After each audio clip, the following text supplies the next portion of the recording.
जय सिया राम दर्शकों, आप सभी का बहुत बहुत स्वागत है आपके अपने प्रोग्राम जिसका नाम है स्वयं को खोजो। और मैं हूं आपके साथ उपेंद्र कौर। दर्शकों, कार्यक्रम की पिछली श्रृंखला में बहुत ही सुंदर प्रसंग चल रहा था जिसमें हमने यह जाना कि अंगद ने किस तरीके से रावण को समझाने का प्रयास किया, साथ ही साथ मंदोदरी ने भी किस तरीके से रावण को समझाया, लेकिन रावण तो समझने को तैयार ही नहीं है। अब ऐसे में आज इस कार्यक्रम के माध्यम से हम इस बात को समझेंगे कि जब अंगद वापस प्रभु के पास पहुंचे और इस सारी घटना को बताया, तब प्रभु ने क्या कहा और उस दौरान क्या कुछ हुआ।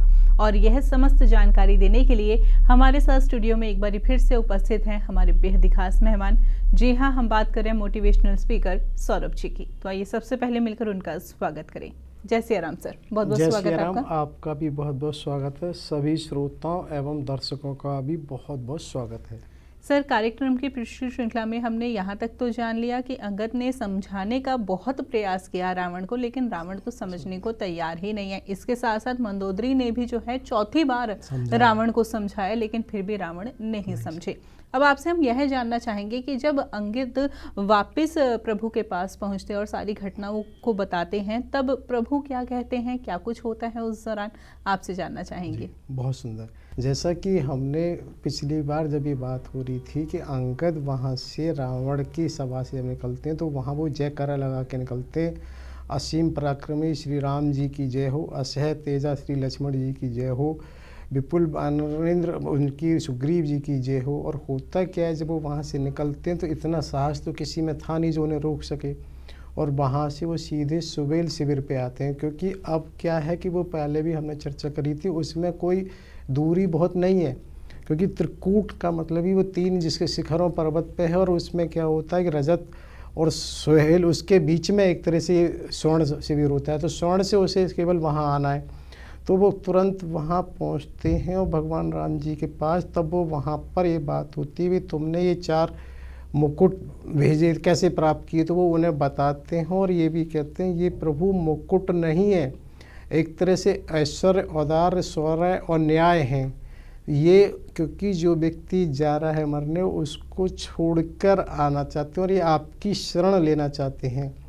यहाँ पर एक चीज़ हम और मानेंगे कि वर्तमान में हम ये मानते हैं, मुकुट तो हम लोग नहीं पहनते, लेकिन इसको हम ये मान सकते हैं, जो बहुत से लोग पगड़ी, टोपी, किसी तरह से भी कैप लगाते हैं, तो वो वास्तव में ये मानिए वो कपड़ा नहीं है, उसका बहुत बड़ा महत्व है।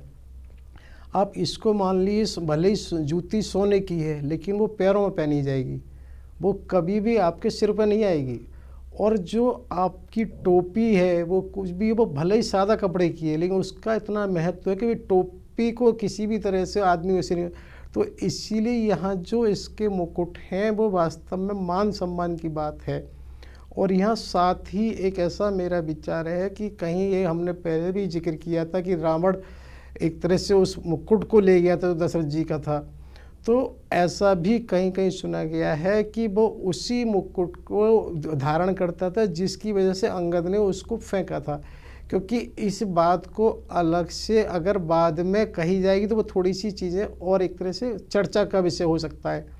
अगर उसको यहाँ से अभी किसी को नहीं अंदाज़ा लगेगा भाई मुकुट क्यों फेंका है, तो ऐसा भी कहीं आता है उसमें वो मुकुट भी था जो दशरथ जी से बाली और बाली से रावण आया, रावण से वो मुकुट उस तरह से वापस वहाँ पहुँचता है।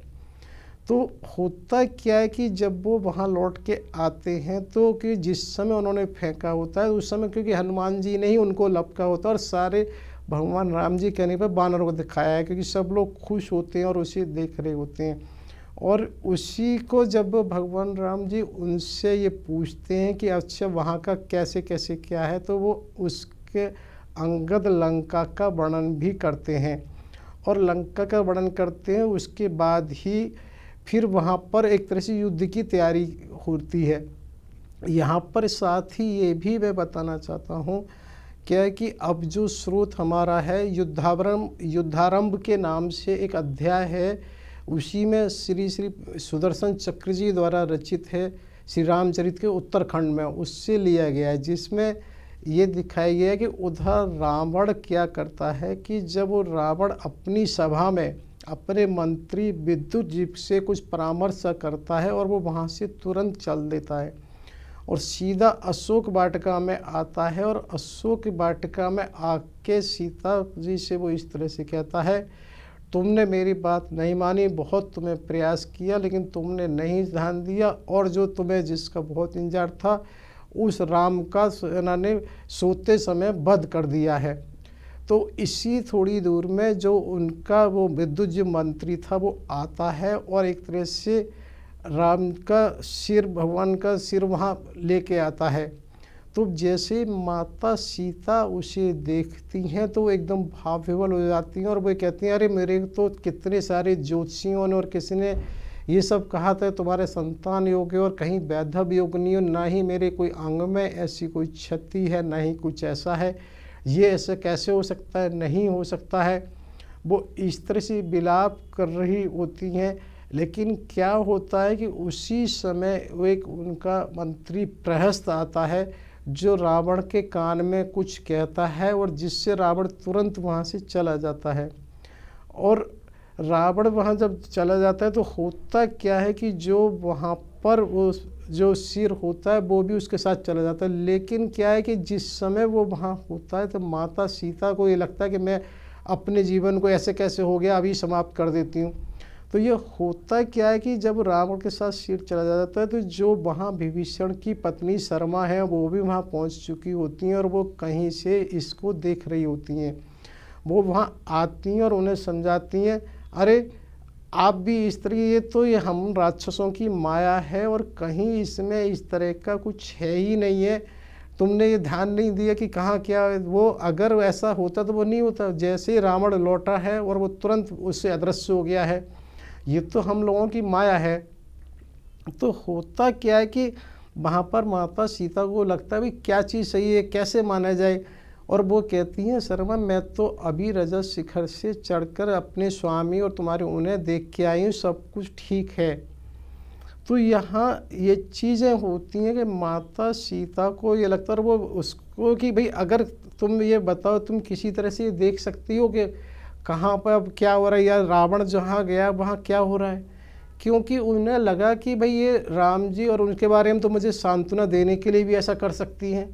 उन्होंने कि अगर तुम्हारी देखने की क्षमता है तो तुम मुझे ये बताओ कि इस समय रावण क्या कर रहा है। क्योंकि उनको ये लगा कि उसके बारे में तो ये हाँ ही कहेंगे।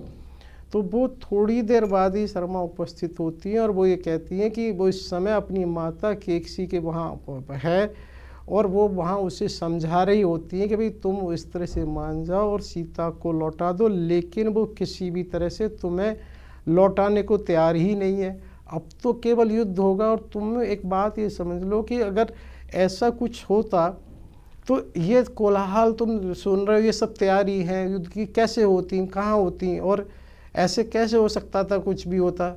ये तो सिर्फ उनकी माया है जिसके कारण से वो तुम्हें कहीं ना कहीं भ्रमित करना है। क्या होता है कि राजसभा में ना रावण वहाँ पर उस समय अपने मंत्रियों से कह रहा होता है कि राम पराक्रम